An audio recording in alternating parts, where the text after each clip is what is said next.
মাওলা কেন আইলাম রে এই জামানাতে আমি কেন আইলাম রে মাওলা কেন আইলাম রে এই জামানাতে আমি কেন আইলাম রে এই জামানার মানুষ গোলর মানুষ নাহি বলে গরু ঘুরাহার মানায়া গরু ঘুরাহার মানায়া হায়নার মতো চলি আমি কেন আইলাম রে এই জামানাতে মাওলা কেন আইলাম রে মাওলা কেন আইলাম রে এই জামানাতে আমি কেন আইলাম রে পথে ঘাটে চলে ওরা গলা গলি ধরে আরে দেখলি ওদের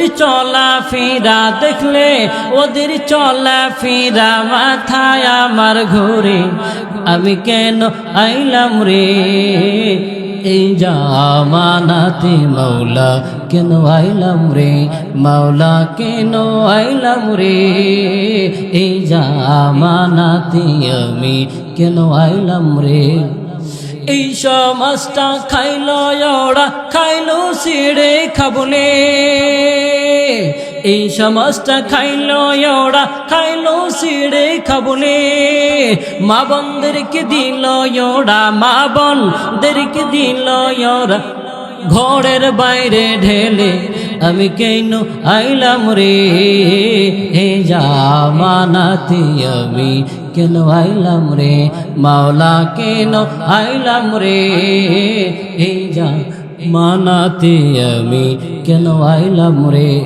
আল্লাহ তাআলা বলে এই জন্যই বান্দা এই কোরআনটা আমি নাজিল করেছি বলে কেন নাজিল করলাম জানোনি সমাজটা রোগে আক্রান্ত হয়ে গেছে তোমার পারিবারিক জীবনটা রোগে আক্রান্ত হয়েছে তোমার ব্যক্তিগত জীবনটা রোগে আক্রান্ত হয়েছে তোমার রাষ্ট্রটা রোগে আক্রান্ত হয়েছে এই কোরআনটা এই জন্যই আমি আল্লাহ শেফা স্বরূপ দান করেছি আল্লাহ বলেন নুনাজ্জিলু মিনাল কুরআন মা হুয়া শিফা আমি আল্লাহ কোরআনটা নাজিল করেছি আরোগ্য দানকারী হিসেবে বলে কিসের আরোগ্য দানকারী গো আল্লাহ বলে বান্দা তুমি ব্যক্তিগত জীবনের রোগে আক্রান্ত এই কোরআনটা তোমার ব্যক্তিগত জীবনে প্রয়োগ করো আমি আল্লাহ তোমার ব্যক্তিগত জীবনের রোগ দূর করে দেব ও মালিক আক্রান্ত তো হয় রোগে দুই ভাবে একটা হলো শারীরিক ভাবে রোগে আক্রান্ত আর একটা হলো রূহানি আত্মিক ভাবে রোগে আক্রান্ত আল্লাহ তোমার এই কিতাবটা কোন রোগের জন্য নাজিল করেছো গো আল্লাহ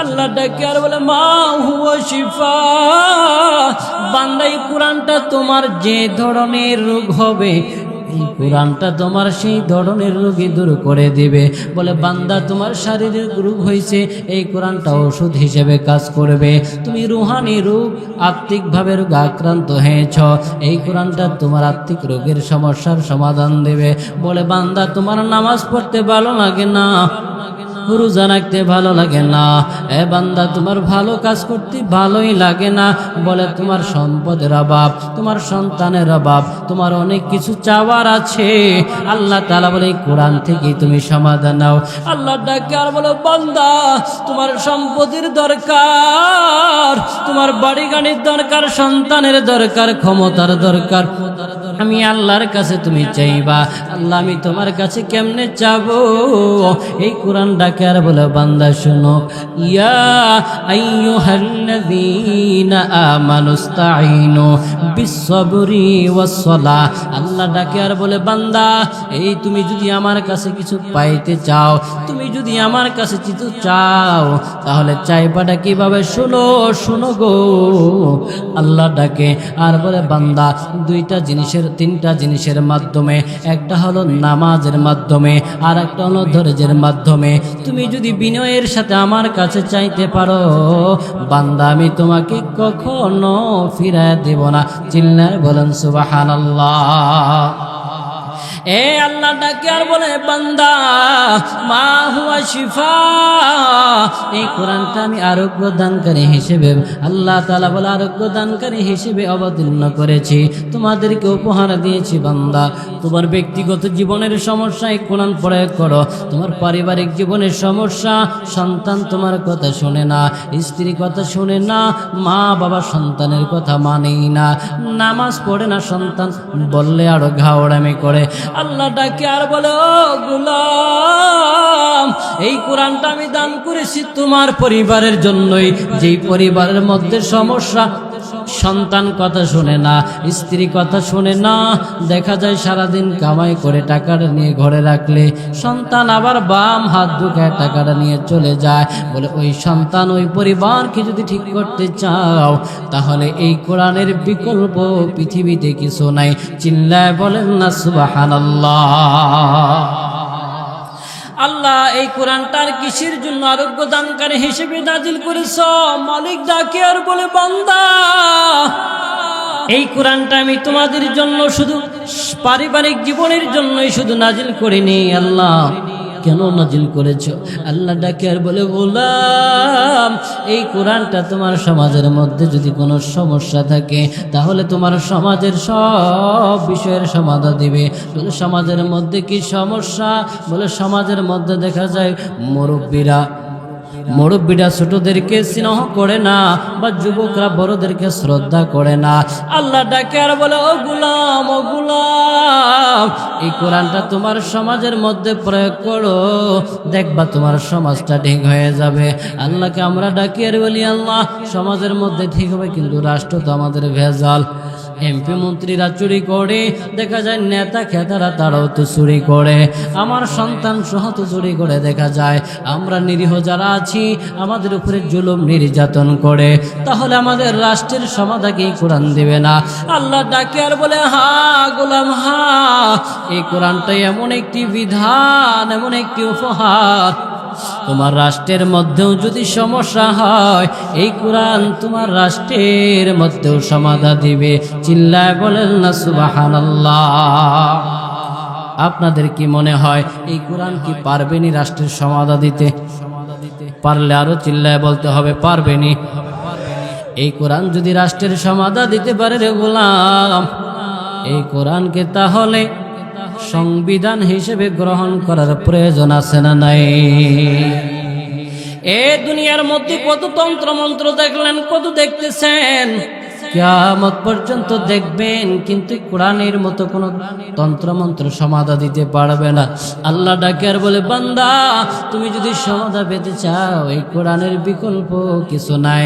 অতএব যদি সমাধান আমরা চাই, কোন কোন আল্লাহর বান্দা আছেন একটু দেখা দিবেন।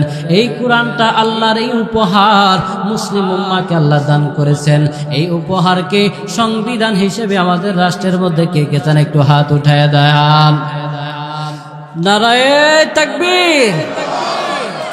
দিন ইসলাম, দিন ইসলাম জিন্দাবাদ, জিন্দাবাদ। কোরআন সুন্নাহর আলো। স্লোগান ভুল, ঘরে ঘরে জ্বাললেই হবে না, সংসদে জ্বালাইতে হবে। কোথায়? এই কোরআন সুন্নাহর আলো সংসদে জ্বালো, কোরআন সুন্নাহর আলো। তাহলে কোরআন যদি সংবিধান হিসেবে সংসদে প্রবেশ করে তাহলে আমরা সব বিষয়ের কি পাবো? সমাধান পাবো। সমাধান চাও যদি জীবনে, মরণে ফিরে যাও, খুঁজে নাও চোখ রাখো কোরআনে। সবাই আমার সাথে বলেন, সমাধান চাও যদি জীবনে, মরণে। সবাই বলতে হবে, সমাধান চাও যদি জীবনে, মরণে ফিরে যাও, খুঁজে নাও চোখ রাখো কোরআনে। সমাধান তবেই পাবে সুখ শান্তির ঠিকানা, তবেই পাবে সুখ শান্তির ঠিকানা, যদি মেনে নাও তুমি মনে প্রাণে।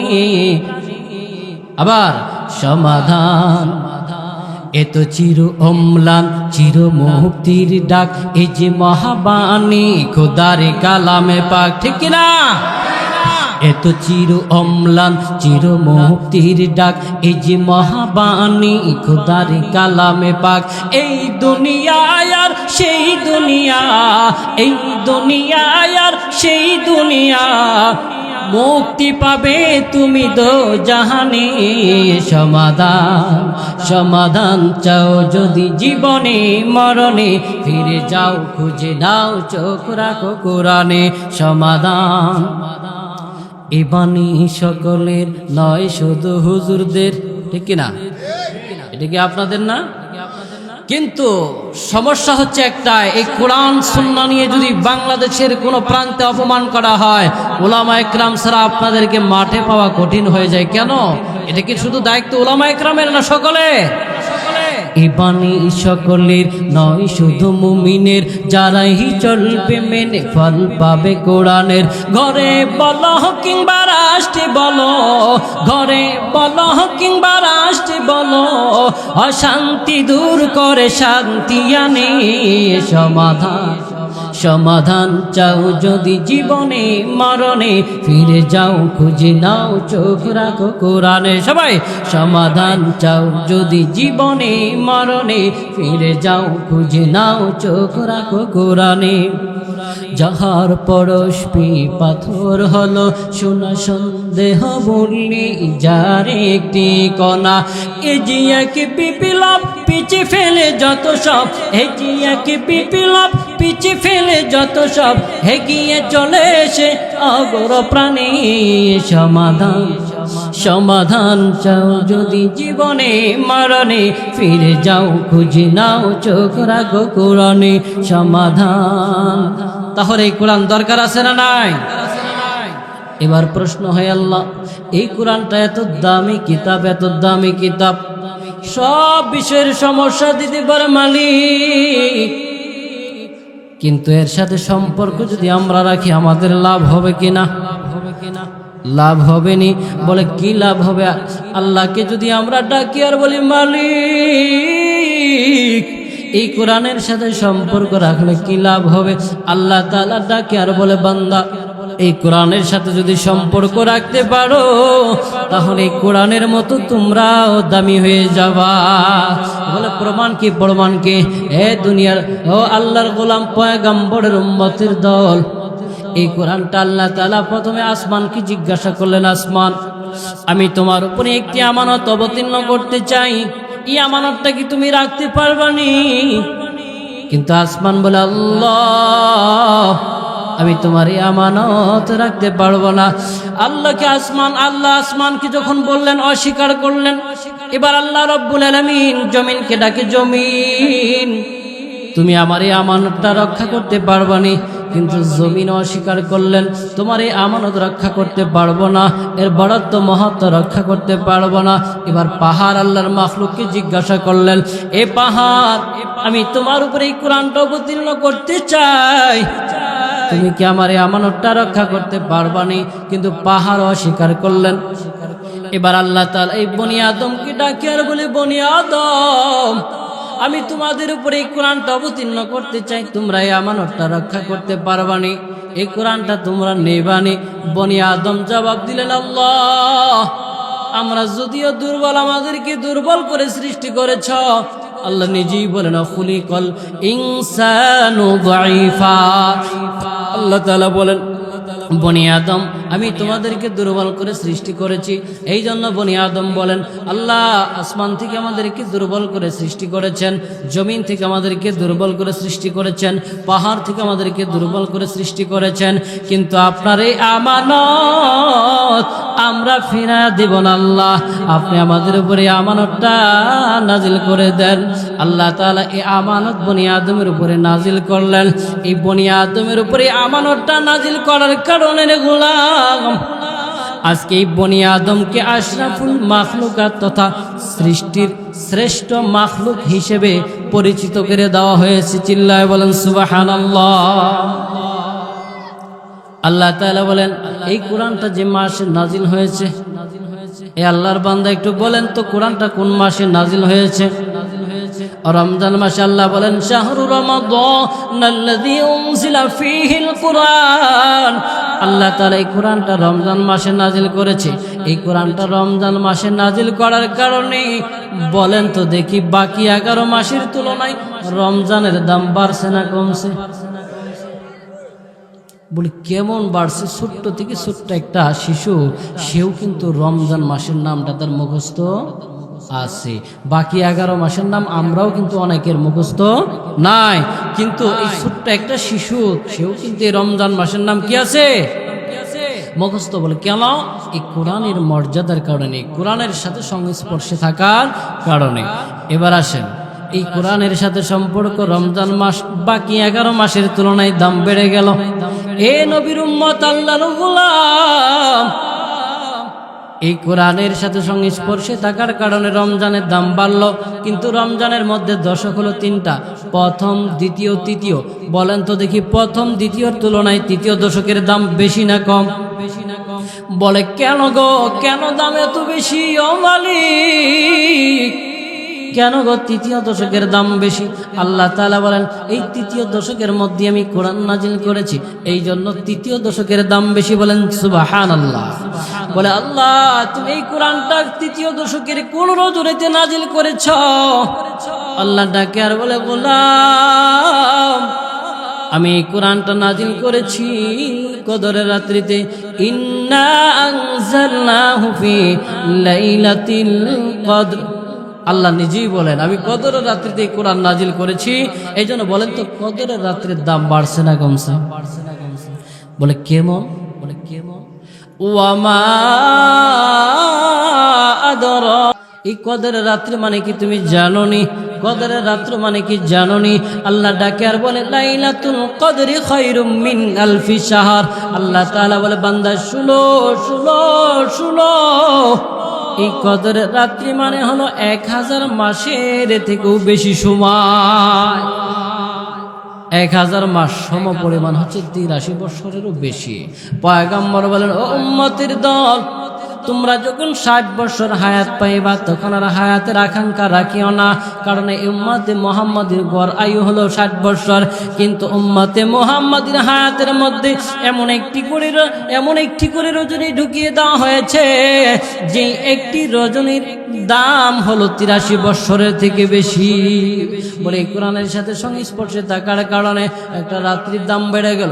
এই কোরআনের সাথে সংস্পর্শে থাকার কারণে দেখা যায় আবার আল্লাহ তাআলা যে মক্কা যে শহরে নাজিল করলেন এই কোরআন, সেই শহরের দাম বেড়ে গেল। মক্কায় নাজিল করলেন, মক্কার দাম বেড়ে গেল। মদিনায় নাজিল করলেন, মদিনার দাম বাড়লো।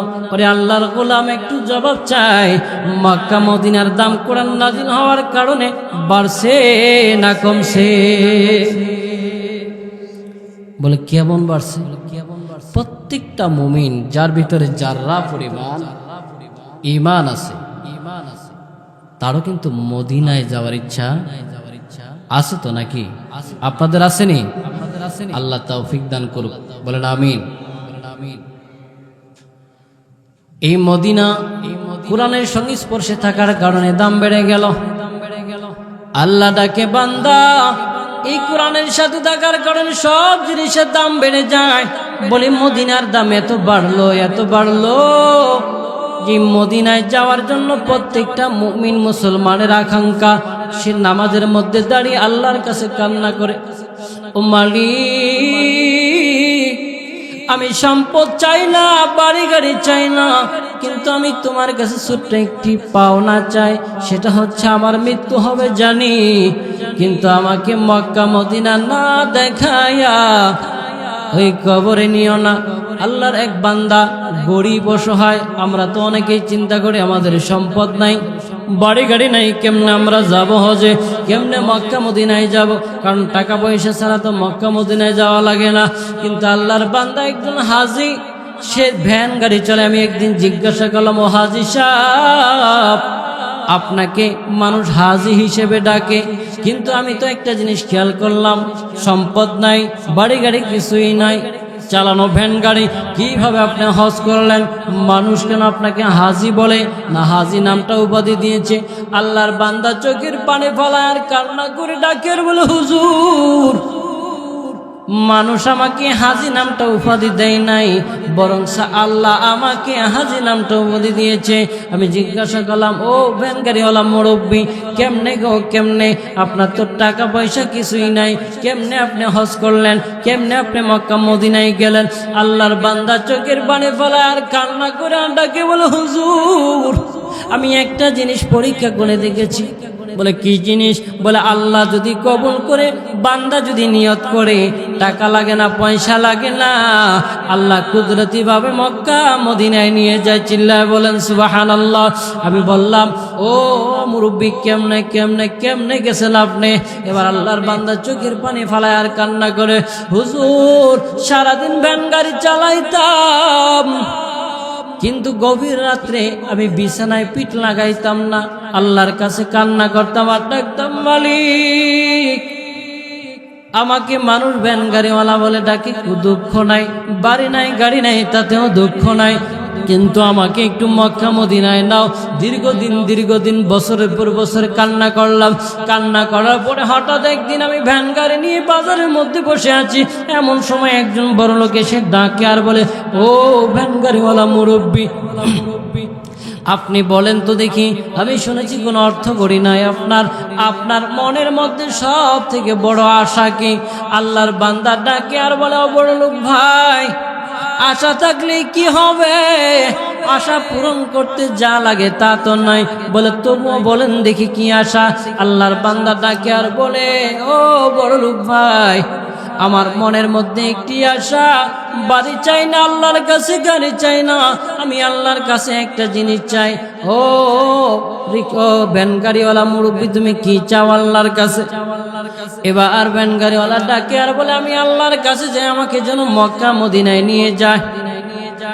এবার বড় লোক তার নাম্বারটা নিলেন, নাম্বারটা নিয়ে কিছুদিনের মধ্যেই সংবাদ দিয়ে দিলেন, ও ভ্যান গাড়িওয়ালা মুরব্বী, আপনি আল্লাহর কাছে আশা রেখেছিলেন, বিশ্বাস রেখেছিলেন, ধারণা রেখেছিলেন, আল্লাহ তাআলা আপনার আশা মনে হয় পূরণ করেছে। বলে কিভাবে? আমার বাবা হজে যাইতে চেয়েছিল, কিন্তু হজে যাওয়ার আগেই দুনিয়া থেকে বিদায় হয়েছে। বদলি হজের জন্য আপনাকে আমরা নির্দিষ্ট করেছি। চিল্লায় বলেন সুবহানাল্লাহ। এই বান্দার টাকা নাই, পয়সা নাই, কিন্তু বান্দার ভিতরে একটা খাঁটি দিল ছিল। এই জন্য খাঁটি দিল তৈয়ার করেন ওরে আল্লাহর গোলাম। খাঁটি দিল যদি তৈয়ার করতে পারেন, অবশ্যই আল্লাহ তাআলার সে নিয়ামত প্রাপ্ত দেশ মক্কা মদিনায় দেখি আপনি কবরে যেতে পারবেন। আল্লাহ তাআলা সকলকে তৌফিক দান করুক, বলেন আমিন। বলে এই কোরআনের সাথে সংস্পর্শে থাকার কারণে এই কোরআন এমন একটি কিতাব, এই কিতাবের সাথে সংস্পর্শে থাকার কারণে ছোট্ট একটি কাঠের টুকরা রিহাল আসেনি আপনাদের দিকে, কোরআন রেখে পড়ে, এই রিহালের দাম বাড়ছে না কমছে? বলে কেমন বাড়ছে? বলে এই কোরআন যে জায়গার মধ্যে স্থান পায়, এই কোরআন যে জায়গার মধ্যে স্থান পায়, দেখা যায় কাঠের টুকরা ওই রিহালটাও সেই জায়গার মধ্যে স্থান পায়। চিল্লায় বলেন সুবহানাল্লাহ। বলে কেন? বলে ওই যে মাত্র একটা গুণ, সেটা হলো কোরআনের সঙ্গে স্পর্শে থাকার কারণে। এ নবীর উম্মত, আল্লাহর গোলাম, এই কোরআনের সঙ্গে স্পর্শে থাকার কারণে দেখা যায় ছোট্ট একটি কাপড়ের টুকরা, যেটাকে গিলাফ হিসেবে ব্যবহার করা হয়, এই গিলাফের দাম বাড়ছে না কমছে? ওই গিলাফও সেই জায়গায়, কোরআন যে জায়গার মধ্যে থাকে, কোরআনের সাথে বেয়াদবি হয়ে গেলে বারবার ক্ষমা চায়, মালিক ভুল হয়ে গেছে, তুমি মাফ করে দাও। অসতর্কবশত যদি কোরআনের সাথে বেয়াদবি হয়ে যায়, ঠিক তেমনি ভাবে কোরআনের সংস্পর্শে থাকার কারণে ছোট্ট কাপড়ের টুকরা ওই গিলাফে কেউ কিন্তু বারবার সালাম করে আর আল্লাহর কাছে তওবা করে। বলে কেন এত সম্মান, বলে এই কোরআনের সাথে সংস্পর্শে থাকার কারণে। এবার বান্দা একটু প্রশ্ন করতে চায়, সেই প্রশ্নটা হলো কোরআনের সংস্পর্শে থাকার কারণে মাসের দাম বেড়ে গেল, রজনীর দাম বেড়ে গেল, কোরআনের সংস্পর্শে থাকার কারণে পাহাড়ের দাম বেড়ে গেল, কোরআনের সংস্পর্শে থাকার কারণে মক্কার দাম বেড়ে গেল, কোরআনের সংস্পর্শে থাকার কারণে মদিনার দাম বেড়ে গেল, কোরআনের সংস্পর্শে থাকার কারণে দেখা যায় কাঠের টুকরা রিহালের দাম বেড়ে গেল, কোরআনের সংস্পর্শে থাকার কারণে গিলাপের দাম বেড়ে গেল। ও আল্লাহর গোলাম পয়গম্বরের উম্মতের দল, এই কোরআনের সংস্পর্শে যদি আপনি আমি থাকি দাম বাড়বে না কমবে? বাড়লে আমি প্রশ্ন করি, এখানে আমরা যারা আছি এই কোরআন পড়ার জন্য আপনার আমার ছেলে মেয়ে কয়জন দিয়েছি? কয়জন? কার কার ছেলে মেয়ে মাদ্রাসায় লেখাপড়া করে? একটু হাত উঠে আল্লাহকে দেখায় দেন তো। আল্লাহ তোমার এই বান্দাদেরকে মনের যে আশা করে তারা ছেলে মেয়েদেরকে মাদ্রাসায় দিয়েছে, তাদের মনের আশা পূরণ করে দিও, বলেন আমিন। আমরা যারা দিতে পারি নাই আমরাও যেন বেশি বেশি দিতে পারি, এই নিয়ত করতে পারি তো ইনশাআল্লাহ।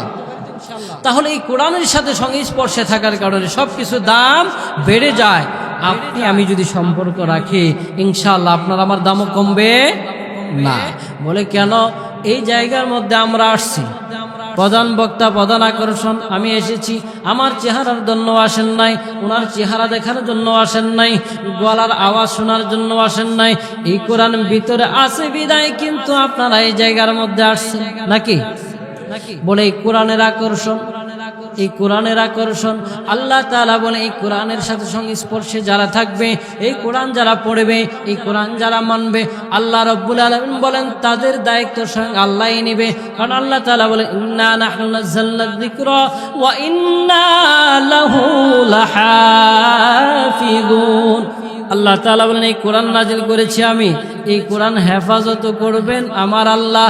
আর এই কোরআনের সংস্পর্শে যে বা যারা থাকবে তাদের কেউ হেফাজত করবেন আমার আল্লাহ। চিল্লায় বলেন সুবহানাল্লাহ।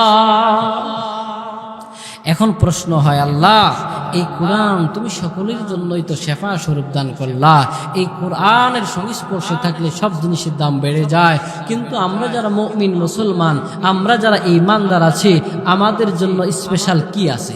এই কোরআন যদি আমরা মানি, এই কোরআন যদি আমরা পড়ি, এই কোরআন যদি আমরা ধরি, আমাদের জন্য স্পেশাল কি আছে? এটা আমাদের আল্লাহর কাছে প্রশ্ন হয় না? আমাদের তো জানার ইচ্ছা আছে নাকি? জানবো আমরা এটা যে এই কোরআন আমাদের জন্য স্পেশাল, আল্লাহ তাআলা কি রাখছে এই কোরআনে? আল্লাহ তাআলা বলেন এই কোরআন ওয়া রাহমাতুল লিল মুমিনিন। আল্লাহ তাআলা বলেন এই কোরআনটা মুমিনদের জন্য রহমত। কি? আওয়াজ করে বলতে হবে, কি? রহমত হিসেবে এই কোরআনটা আল্লাহ নাজিল করেছেন। বলে কি রহমত? পয়গম্বর বলেন মান কারা হারফাম মিন কিতাবিল্লাহ ফালাহু হাসানা ওয়াল হাসানাতু বিআশরি আমসালিহা।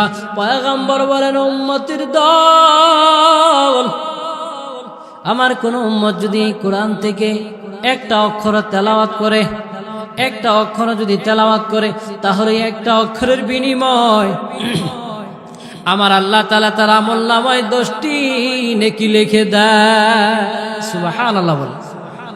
তাহলে এই কোরআন পড়ার প্রয়োজন আছে না নাই? আবার আওয়াজ করে বলেন আছে না নাই? এই কোরআন আমাদের বাড়িতে রাখার প্রয়োজন আছে না নাই?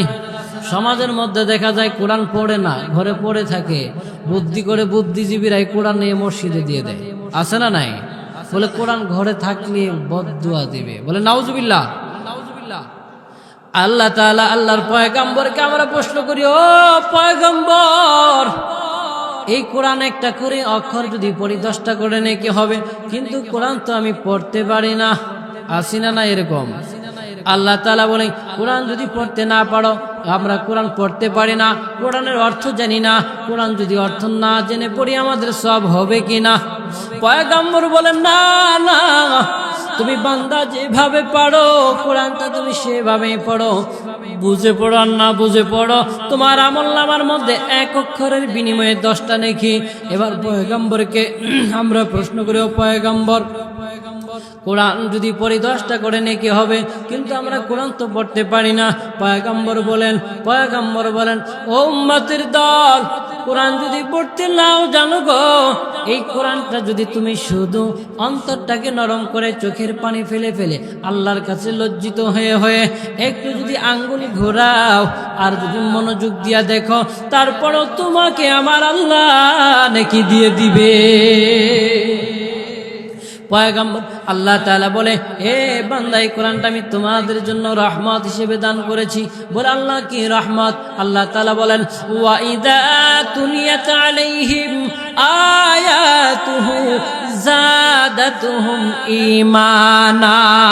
চিল্লায় বলেন সুবহানাল্লাহ। আল্লাহ তাআলা বলেন, বান্দা, এই কোরআনটা আমি তোমাদের জন্য রহমত স্বরূপ দান করেছি। বলে কেমন রহমত, কেমন রহমত? কোন বান্দা যদি এই কোরআনটা তেলাওয়াত করে, কোন বান্দা যদি এই কোরআনটা তেলাওয়াত শ্রবণ করে, তাহলে ওই বান্দার আমলনামায় ওই বান্দার ঈমানটা আস্তে আস্তে বৃদ্ধি পেতে থাকে। এই জন্যই কিন্তু আমরা উলামায়ে কেরাম বলি, ও আল্লাহর গোলাম, তেলাওয়াত করো, তেলাওয়াত করো, তেলাওয়াত শ্রবণ করো, নিজের সন্তানকে পড়াও, নিজে পড়ো। যদি একান্তই তা না পারো, মানুষ তেলাওয়াত করে সেই তেলাওয়াতগুলো শ্রবণ করো। আল্লাহ তাআলা বলেন, এই কোরআন বান্দা যখন পড়বে, এই কোরআন পড়ার কারণে বান্দার ঈমান বৃদ্ধি পেয়ে যায়। ও আল্লাহ, আর কি রহমত আমাদের জন্য। আল্লাহ তাআলা বলেন, বান্দা, এমন একটি কিতাব আমি তোমাদেরকে দান করেছি, যেই কিতাবটা তোমরা যত পড়বা, যত শ্রবণ করবা, ততই মজা লাগে। ঠিক কিনা? নাকি আপনাদের কোনোদিন বিরক্তি লাগছে? জন্মের পর থেকে, বালেগ হওয়ার পর থেকে নিয়ে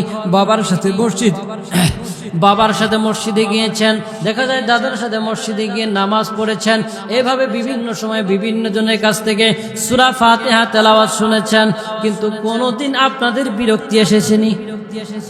কিন্তু আল্লাহর বান্দা, এই বয়সের মধ্যে কত গায়কের গান, কত কবির কবিতা একবার, দুইবার, পাঁচবার, 10 বার, 100 বার শুনেছেন, বিরক্তি আসছে না? নাই।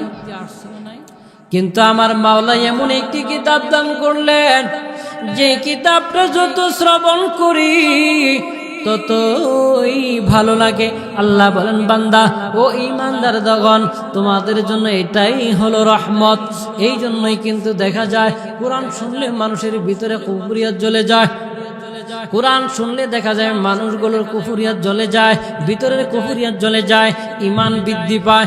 এই জন্যই যুগে যুগে যুগে যুগে যুগে যুগে দেখা যায় এই কোরআনের তেলাওয়াত, এই কোরআনের প্রতিষ্ঠানগুলো, কোরআনের যে আলোচনা হয় যে স্থানে, সেই স্থানের আলোচকগুলো এইভাবে বিভিন্ন সময় বাধা দিয়ে কোরআন থেকে মানুষকে দূরে রাখতে চেয়েছে। কারণ একটাই, সেই কারণটা হলো এই কোরআন শুনলে মানুষের ভিতরে কুফরিয়ত থাকে না। কিন্তু ওরে নবীর উম্মত, আল্লাহর গোলাম, আপনাকে আমাকে সতর্ক হয়ে চলতে হবে। এই কোরআনটা আমরা জীবন থাকতে কখনো ছাড়বো না। ঠিক কিনা? এই কোরআনের তেলাওয়াত শুনলেই মানুষ ঈমান তার বৃদ্ধি পেয়ে যায়, কাফেরদের ভিতরে কুফরিয়ত দূর হয়ে যায়, এবং দেখা যায় তারা এক সময় ইসলাম ধর্ম তথা ঈমান গ্রহণ করে নেয়।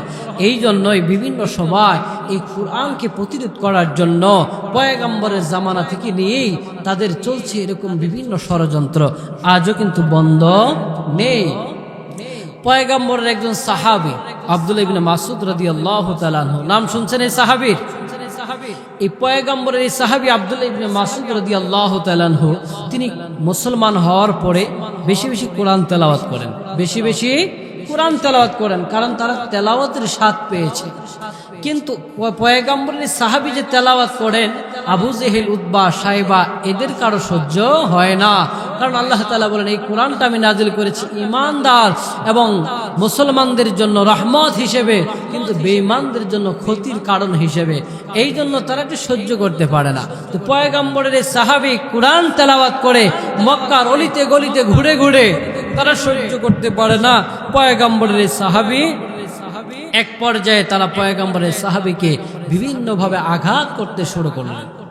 তো এক পর্যায়ে পয়গম্বর আল্লাহ তাআলার প্রদত্ত হুকুমে তাদেরকে আদেশ দিলেন, তোমরা বাদশা নাজ্জাশীর দেশ হাবশায় হিজরত করতে পারো। এই পয়গম্বরের সাহাবায়ে কেরাম বাদশা নাজ্জাশীর দেশ হাবশায় হিজরত করলেন। 14 থেকে 15 জনের একটি কাফেলা। এই কাফেলা গিয়ে তখন হাবশার মধ্যে ইসলামের এই দাওয়াতগুলো দিতেছে, কিন্তু কাফেররা কোথাও মুসলমান নিরিবিলি শান্তশিষ্টভাবে বসে থাকে এটা তারা চায় না। যেখানে এই মুসলমান আছে সেই জায়গার মধ্যেই তাদের ষড়যন্ত্রের বীজ রোপণ করে দেয়। এই জন্যই তো দেখা যায় পৃথিবীর প্রান্তে প্রান্তে মুসলমানরা তাদের ষড়যন্ত্র বুঝতে না পারার কারণে ওই তাদের ষড়যন্ত্রের মধ্যে পতিত হয়ে বিভিন্নভাবে সমস্যার সম্মুখীন হয়ে আসে।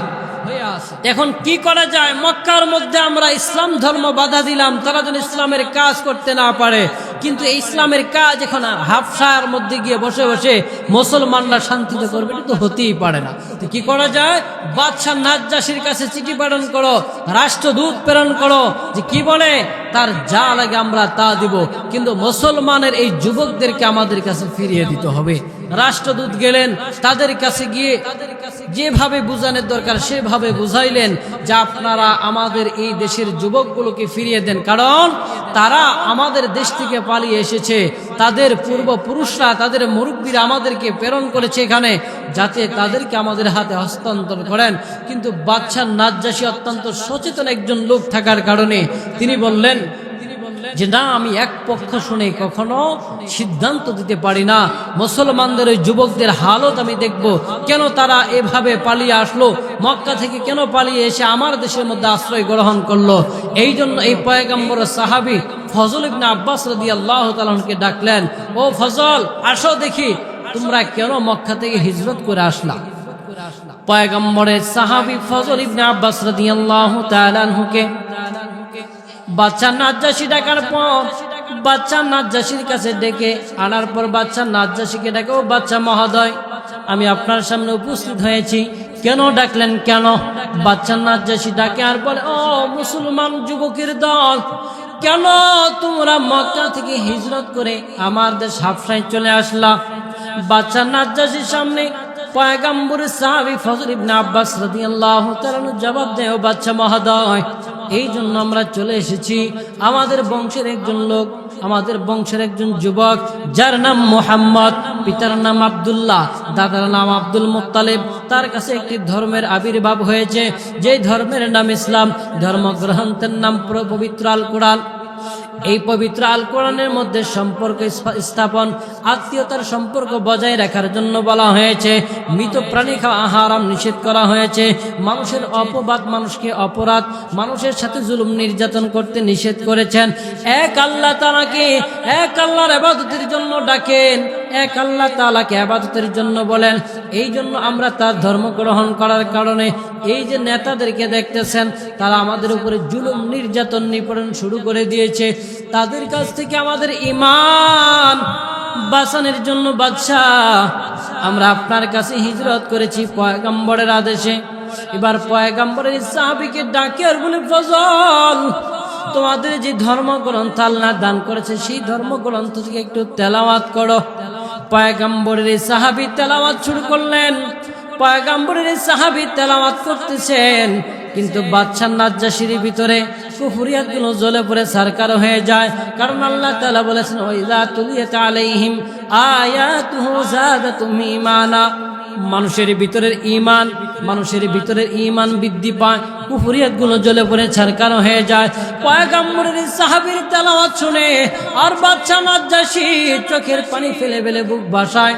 হঠাৎ করে পয়গম্বরের সাহাবী তেলাওয়াত বন্ধ করে বাদশাহ নাজ্জাশী ডাকে আর বলে, ও মুসলমান যুবক, তেলাওয়াত বন্ধ করিও না, তেলাওয়াত বন্ধ করিও না, কারণ এটা দুনিয়ার কোনো মাখলুকের কথা হতে পারে না, দুনিয়ার কোনো মাখলুকের মন্ত্র হতে পারে না। অতএব তুমি তেলাওয়াত চালাও, তেলাওয়াত চালাও, তেলাওয়াত চালায়া দাও। পয়গম্বরের এই সাহাবীর তেলাওয়াত শুনিয়া বাদশাহ নাজ্জাশী পরবর্তীতে মুসলমান হয়ে গেলেন। কিন্তু ওই যে মক্কা থেকে কাফেরদের রাষ্ট্রদূত গেলেন, তাদেরকে ফেরত পাঠিয়ে দিলেন, মাথা গরম, সেই জায়গার মধ্যে গিয়ে কাজ করতে পারলেন না। এবার মক্কা এসে পরামর্শের মধ্যে বসলেন, কি করা যায়, কি করা যায়। বাদশাহ নাজ্জাশী তো ফেরত দিল না। এবার তারা মিটিংয়ের মধ্যে বসে গেলেন। মিটিংয়ের মধ্যে সিদ্ধান্ত, কিভাবে বাধা দেওয়া যায়। মুসলমানদেরকে তো আটকানো যাইতেছে না, বলে মুসলমানদের আটকানো যাবে না, এবার তো আবার মুহাম্মদের সুবর্ণ সুযোগ, বলে হজের মৌসুম তো এসে গেছে, পৃথিবীর প্রান্ত প্রান্ত থেকে মানুষজন হজ করার জন্য আসবে।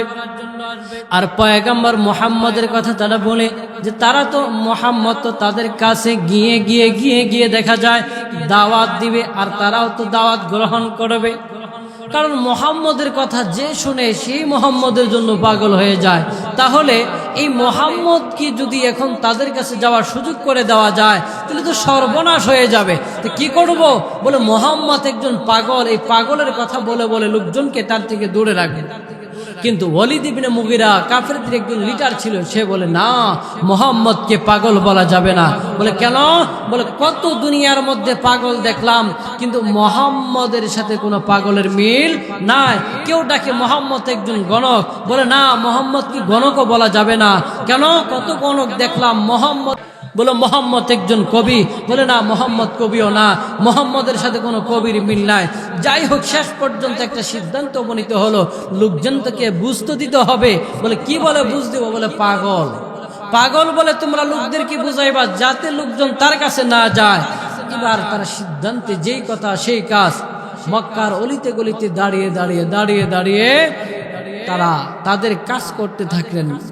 বিভিন্ন প্রান্ত থেকে লোকজন হজের জন্য আসে, তাদের কানের কাছে গিয়ে গিয়ে বলে, খবরদার, মোহাম্মদ নামের একজন পাগল আছে, তার কাছে যাবা না। বলে কোন মোহাম্মদ? বলে যে মোহাম্মদকে তোমরা আল আমিন উপাধি দিয়েছিলা সেই মোহাম্মদ নাকি? বলে হ্যাঁ, সেই মোহাম্মদ। বলে তাহলে তো দেখা দরকার সেই মোহাম্মদকে, কারণ এত তাড়াতাড়ি ভালো লোকটাকে, যেই লোকটাকে আল আমিন উপাধি দেওয়া হলো, সেই লোকটা পাগল হয়ে গেল, তাহলে তো তার কাছে যাওয়া দরকার। এইভাবে সকলেই যার যার কানে কানে কান পরা দিয়েছে যে মোহাম্মদ পাগল। সকলেই প্রতিজ্ঞাবদ্ধ হয়েছে যে মোহাম্মদ যেহেতু পাগল, অতএব মোহাম্মদকে একটু দেখতে হবে, এটা কোন পাগল, এত তাড়াতাড়ি ভালো মানুষটা পাগল হয়ে গেল, একটু যাওয়া দরকার। আপনাদের সমাজের মধ্যে আছে কিনা, হঠাৎ করে একটা ভালো মানুষ যদি খারাপ হয়ে যায়, অসুস্থ হয়ে যায়, তার জন্য কিন্তু সমাজের লোকগুলো অস্থির হয়ে যায়, ঠিক কিনা? ঠিক তেমনি ভাবে মুহাম্মদ যে পাগল হয়ে গেল, যাকে আল আমিন উপাধি দিয়ে দিল, ওই লোকটা হঠাৎ করে পাগল হয়ে গেল। এখন এই লোকগুলো ব্যস্ত হয়ে গেল যে হজ করি আর না করে, কিন্তু মুহাম্মদকে না দেখে কিন্তু আমরা যাব না। এক পর্যায়ে মুহাম্মদকে দেখার জন্য সবাই চলে গেল। দূর থেকে দেখে এত সুন্দর চেহারা, যে চেহারা দেখলে এক সপ্তাহের ক্ষুধা নিবারণ হয়ে যায়। মাসের পর মাস অনাহারে থাকলেও পয়গম্বরের চেহারা দেখলে ক্ষুধা নিবারণ হয়ে যায়। বলে এই লোকটা তো পাগল হতে পারে না। আরেকটু কাছে যায়, গিয়ে দেখি গুনগুন করে কি যেন পড়ে। কিছুক্ষণ মনোযোগ দিয়ে শোনার পরে দেখে এইটা তো এমন একটি কিতাব, এমন কিছু কথা, এমন একটি গ্রন্থ পড়তেছে যেটা দুনিয়ার কোনো মানুষের না। ওই হাজিগুলিও তাৎক্ষণিকভাবে পয়গম্বরের কাছে কালেমা পড়ে মুসলমান হয়ে গেলেন। সুবহানাল্লাহ। সব জায়গার মধ্যে যখন চক্রান্ত ব্যর্থ, এবার তাদের চিন্তা পড়ে গেলেন, কি করা যায়, কি করা যায়। মোহাম্মদ তো দেখা যায় লোকগুলোরে পাগল বানাই ফেলতেছে। মোহাম্মদ মন্ত্র পড়ে বিভিন্ন ভাবে তারা এখন অস্থির হয়ে গেল। কি করবে মোহাম্মদ থেকে লোকগুলো কিভাবে ফিরিয়ে রাখবে? পয়গম্বরের সাহাবা একরাম তারা অস্থির। মক্কার মধ্যে তো আর বসবাস করা যায় না। পয়গম্বর দোয়ার মধ্যে বসে গেলেন, ও আল্লাহ, তুমি হয়তো আবু লাহাব, হয়তো উমরকে আমাদের ইসলামের ছায়াতলে আশ্রয় দিয়ে ইসলামের পতাকাকে শক্তিশালী করে দাও। পয়গম্বর দোয়া করতেছেন, এই দিক দিয়ে কাফেররাও কিন্তু মিটিং এর মধ্যে বসে আছেন, পরামর্শশালায় বসে আছেন। কি করা যায়? এক পর্যায়ে বলে আর কাউকে বোঝাবুঝি হবে না, কোনোভাবেই মানুষকে বোঝানো হবে না। এবার একটাই টার্গেট, মুহাম্মদকে হত্যা করতে হবে। বলে কিভাবে হত্যা করব? বলে মুহাম্মদের কল্লা জানতে পারবে, তাকে 100 দিনার দেওয়া হবে, 100 দিরহাম দেওয়া হবে, 100 উট দেওয়া হবে। কিন্তু কেউ দাঁড়ায় না মুহাম্মদের মাথা আনার জন্য। পয়গম্বরের মাথা কে আনবে? কেউ দাঁড়ায় না। হঠাৎ করে একজন যুবক দাঁড়িয়ে গেল, আবু জেহেল, উতবা, শাইবা, তোমরা যদি আমার এই অর্থের নিশ্চয়তা দিতে পারো, 100 উট, 100 দুম্বা, 100 দিনার, তাহলে আমি আছি মুহাম্মদের কল্যাণ আনবো। সেই যুবকটার নাম হলো উমর। এই উমর এবার খোলা তরবারি নিয়ে দৌড়ায়, মুহাম্মাদের মাথা আনার জন্য যায়। পথিমধ্যে একজন পথিক দাঁড়ায়, ডাকে আর বলে, উমর কোথায় দৌড়াও, কোথায় দৌড়াও, কোথায় যাইতেছো তুমি? উমর ডাকে আর বলে, মুহাম্মাদের মাথা আনার জন্য। পথিক ডাকে আর বলে, উমর মুহাম্মাদের মাথা আনতে কেন যাও? মুহাম্মদ কি এমন অপরাধ করেছে? ওমর ডাকে আর বলে, ও পথিক ভাই, মুহাম্মদ কোনো অপরাধ করে নাই। মুহাম্মদের অপরাধ একটাই, মুহাম্মদ আমাদের ধর্মের বিরুদ্ধে বলে, মুহাম্মদ আমাদের বাপ দাদাদের বিরুদ্ধে বলে, মুহাম্মদ আমাদের উপাস্যদের বিরুদ্ধে বলে, এটাই তার অপরাধ। এবার পথিক ডাকে আর বলে, উমর তুমি মুহাম্মাদের মাথা আনতে যাও, মুহাম্মদ তোমাদের ধর্মের বিরুদ্ধে বলার কারণে তুমি কি জানোনি তোমার যে আপন বোন মুহাম্মাদের ধর্ম গ্রহণ করেছেন? চিল্লায় বলেন না সুবহানাল্লাহ। ওমরের মাথাটা গরম হয়ে গেল। ওমর ডাকে আর বলে, তুমি কি বলো? আমার বোন ধর্ম গ্রহণ করেছে মুহাম্মাদের? হ্যাঁ, এটাই সত্য, মুহাম্মাদের ধর্ম গ্রহণ করেছে তোমার বোন। ওমর এবার দৌড়ায়, মুহাম্মাদের রাস্তা ছাড়িয়ে বনের বাড়ির দিকে যায়। বনের বাড়ির দরওয়াজার সামনে গিয়ে দাঁড়ায়, ডাক দেয়, বোন দরওয়াজাটা খোল। বোন এবার আতঙ্কিত হয়ে গেল। ভিতরে ওমরের বোন জামাই, বোন এবং ওমরের বোন জামাইয়ের উস্তাদ সহ তারা কোরআন পড়তেছে। কিন্তু পয়গম্বরের সাহাবী দরওয়াজাটা খুলে দিলেন, এই ফাঁকে তারা পলায়ন করলেন, আত্মগোপনে চলে গেলেন। এবার ওমর বোনকে ডাকে আর বলে, বোন তুমি নাকি মুহাম্মাদের ধর্ম গ্রহণ করেছ? বলে, হ্যাঁ আমি মুহাম্মাদের ধর্ম গ্রহণ করেছি। বলে, না, মুহাম্মাদের ধর্ম তোমাকে ছেড়ে দিতে হবে। বোন ডাকে আর বলে, ভাই দুনিয়ার মধ্যে কোনো মানুষ যদি ওষুধ খায়, ওষুধটা তার শরীরের মধ্যে মিশে যায়। আমিও তো ওষুধ খেয়েছি, কালিমার ঈমানের ওষুধ খেয়েছি, কুফরিয়াতকে জ্বালিয়ে দেওয়ার ওষুধ খেয়েছি, আমার পুরা শরীরের সাথে মিশে গেছে। এই কালিমা তো বাহির করে দেওয়ার মতো আর না। কিন্তু ওমর মানতে নারাজ। ওমর বারবার তাকে আঘাত করতেছে। কিন্তু বোন ডাকে আর বলে, ভাই ওমর তুমি যে খত্তাবের সন্তান, আমিও কিন্তু সেই খত্তাবের সন্তান। ওমরের বোন এবার ডাকে আর বলে, তুমি আমাকে মারতে মারতে মেরেও ফেলতে পারবা, কিন্তু তবু আমি মুহাম্মাদের কালিমা ছাড়ব না। হে পয়গম্বরের উম্মতের দল, আল্লাহর গোলাম। এবার ওমরের বোনকে আঘাত করে ওমরের বোন একটু মায়াবী কণ্ঠে ডাকে আর বলো, ভাই দুনিয়ার মধ্যে ভাই মারলে আবার দেখা যায় ছোট ভাই মারলে বড় ভাইয়ের কাছে গিয়ে আশ্রয় নেয়, ছোট ভাই মারলে বড় ভাই, বড় ভাই মারলে ছোট ভাই, মা মারলে মা যদি আঘাত করে বাবার কাছে গিয়া, আবার বাবাই যদি আঘাত করে মার কাছে গিয়ে একটু সান্ত্বনা পাওয়া যায়। তুমি তো জানো আমার মা নাই, বাবা নাই, ও ভাই তুমি আমাকে মারিও না। এক পর্যায়ে উমর রাদিয়াল্লাহু তাআলা আনহু তখনও তো মুসলমান হন নাই। এই পয়গম্বরের সাহাবী উমর হঠাৎ করে একটু ওই বনের থেকে অন্যদিকে নজরটা চলে যায়। নজর চলে যাওয়ার সাথেই কোরআনের দিকে নজর পড়ে। এবার বোনকে ডাকে আর বলে, বোন ওই যে কি যেন দেখা যায় কালো কালো লেখাগুলো, একটু দাও তো ধরি। বলে, হ্যাঁ এটা তুমি তখনই ধরতে পারবা যখন তুমি পবিত্রতা অর্জন করতে পারবা। বলে, পবিত্রতা অর্জন করব কিভাবে? বলে, ওযু গোসল করে আসো, পরে তুমি কোরআনটা ধরবা। পয়গম্বরের সাহাবী উমর এবার বোনকে আঘাত করা ছেড়ে দিয়ে গোসল করে পবিত্রতা অর্জন করে। পয়গম্বরের সাহাবী উমর এই কোরআনটা হাতে নিয়ে তেলাওয়াত শুরু করলেন। তাহা মা আনজালনা আলাইকাল কুরআনা লিতাশকা। পয়গম্বরের সাহাবী উমরের ভিতরে কুফরিয়াতগুলো জ্বলে বলে ছারকার হয়ে গেল, ভিতরে ঈমানের নূর জ্বলতে শুরু করলো। এবার উমর ডাকে আর বলে, বোন এইটা তো দুনিয়ার কোনো মানুষের কিতাব না, দুনিয়ার কোনো মানুষের বানানো কোনো কথা না। বুঝতে পেরেছি দুনিয়ার মাখলুককে সৃষ্টি করেছেন যিনি, দুনিয়াকে সৃষ্টি করেছেন যিনি, তিনারে তো এই কথাটা নিয়ে চলো। আগে কেন বলো নাই? এত সুন্দর কথা তো দুনিয়ার কারো হতে পারে না। মুহাম্মদকে আমরা পাগল বলেছি, মুহাম্মদ তো পাগল না। এবার আল্লাহর বান্দা মুহাম্মদের কাছে দৌড়ায়, পয়গম্বরের কাছে গিয়ে ডাকে আর বলে, পয়গম্বর আমরা তো এসেছিলাম আপনার কল্যাণ নেওয়ার জন্য, কিন্তু এই যে তরবারি না, আমি তরবারি দিলাম, আমার কল্যাণ আপনি নেন। কিন্তু কথা হচ্ছে পয়গম্বর আমার মাথা নেওয়ার আগে আমাকে কালিমা পড়ায়া মুসলমান বানায়া দেয়। এই কোরআনের তেলাওয়াত শুনে শুনে বিভিন্ন সময় কাফেররা মুসলমান হয়েছে, এখনো হইতেছে, কিয়ামত পর্যন্ত হবে। এরে আল্লাহর গোলাম পয়গম্বরের উম্মতের দল, বলেন তো দেখি এই কোরআনের তেলাওয়াত আপনার আমার করার প্রয়োজন আছে না নাই? আপনার আমার সন্তানের করার প্রয়োজন আছে না নাই? বাড়িতে মহিলা মা বোনদের প্রয়োজন নাই নাকি আছে? এই জন্য এই কোরআন ঘরে ঘরে থাকবে কার কার? দুইটা হাত উঠায় দেখা দেন। আল্লাহ তোমার বান্দারা হাত উঠায় দেখা দিল গো আল্লাহ, তোমার এই কালাম তারা তোমার ঘর, তোমার বান্দাদের ঘরে ঘরে রাখবে। আল্লাহ তুমি সকলকে তৌফিক দান করুন, বলেন আমিন। আল্লাহ রাব্বুল আলামিন আপনাকে আমাকে তথা পৃথিবীর প্রত্যেকটি মুসলিম উম্মাকে কোরআনের দিক নির্দেশনা, সুন্নাহর দিক নির্দেশনা অনুযায়ী জীবন যাপন, পারিবারিক, সামাজিক, রাষ্ট্রীয় ব্যবস্থাপনা করার তৌফিক দান করুক।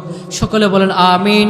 দোয়া চাই, আমরাও দোয়া করি আল্লাহ তাআলা যেন আমাদের রাস্তাঘাট চলাচল এবং বিভিন্ন সময়ের বিপদ আপদ থেকে আল্লাহ তাআলা যেন হেফাজত করে। সকলে বলেন আমিন। আসসালামু আলাইকুম ওয়া রাহমাতুল্লাহ।